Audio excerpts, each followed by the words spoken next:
இன்று புடலங்காய் அறுவடை செஞ்சிட்ருக்கோம் பாருங்கள். குட்டை புடலங்காய். அந்த புடலங்காய் செடி நடுவில் ஒரு பீர்க்கஞ்செடி பாருங்கள் எவ்வளோ பெரிய காயின்னு. இங்கே பாருங்கள், இங்கே காய் இருக்குது பாருங்கள்.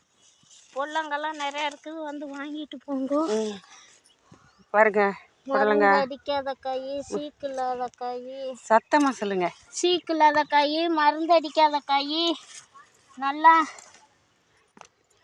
வாங்கிட்டு போய் சமைச்சு சாப்பிடுங்க. இவப்பாரு எப்படி போயிட்டாரு சார். நீ இந்த இது போடலாங்க, நிறைய காய்ச்சி இருக்கு. எனக்கு குட்டை குட்டையாக இருந்தாலும் நல்லா பெருசாக இருக்குது. பெருசாக இருக்குது.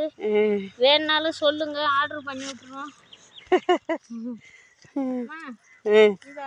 அறுத்துருங்க. Okay bye. இந்த பாருங்க, அங்கே 2 காய் இருக்குது, அறுக்குறாங்க. Okay bye. பாருங்க எல்லாம் கொடியா தாங்க இருக்குது. தண்ணி வாங்கி ஊற்றி காய் எங்களால் போய் சந்தையில் வாங்க முடியலன்னு நாங்கள் பாருங்க இங்கே வீட்லேயே தோட்டம் போட்டு. இந்த காய் கொஞ்சம் பெருசாக இருக்குது.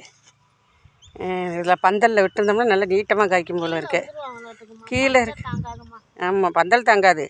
இந்த கொடியை பந்தலில் போட்டிருந்தோம்னா கீழே எல்லாம் தொங்கிடும். கீழாவாக இருக்கும் பாருங்கள். காடு படர்ந்து செடி நடுவில் தான் ஊனிருக்கும். காடு ஃபுல்லாக செடியாகவே இருக்குது பாருங்கள்.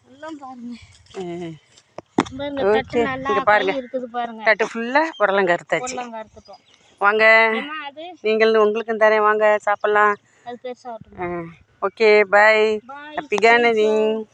லைக் பண்ணுங்கள், கமெண்ட் போடுங்க, உங்கள் ஃப்ரெண்ட்ஸுக்கெல்லாம் ஷேர் பண்ணுங்கள். Okay bye. தேங்க்யூ.